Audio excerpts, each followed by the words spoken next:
L'échange a duré plus d'une trentaine de minutes.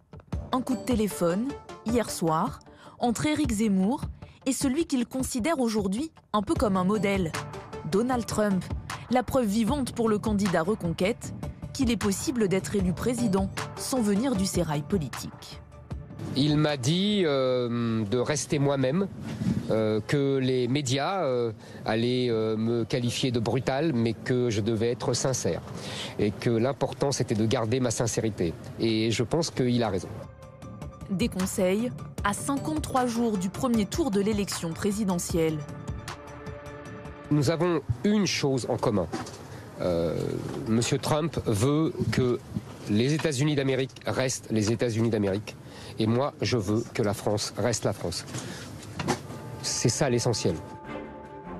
La discussion entre les deux hommes est, selon l'ancien polémiste, chaleureuse. L'occasion de se donner pour Éric Zemmour une stature politique internationale. Mais à aucun moment, le 45e président des États-Unis ne l'a formellement adoubé. Pour Éric Zemmour, avoir cette conversation avec Donald Trump, qui le considère donc, l'ancien président américain le considère donc comme un interlocuteur valable, c'est valorisant et c'est important pour lui de le faire connaître, ce coup de fil.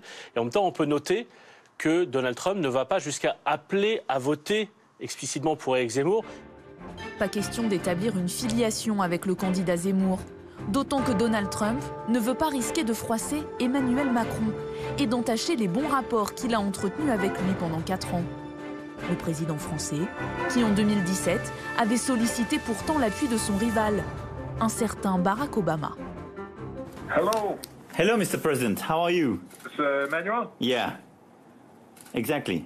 Une discussion téléphonique un peu gênée. The message I had was to wish you all the best in the coming days. So I will fight is the last minute, and we will keep it in touch, and our teams will liaise in order to organize a new contact and see how to work together if I'm going to the runoff. Thank you very much. I do appreciate you took the time. Good luck.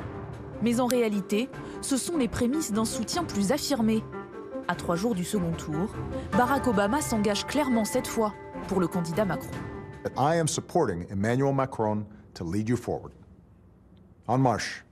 Vive la France. Un appui exploité le jour même par le candidat Macron. Il a souhaité prendre une position claire dans cette campagne entre la dirigeante d'un parti d'extrême droite et ma candidature.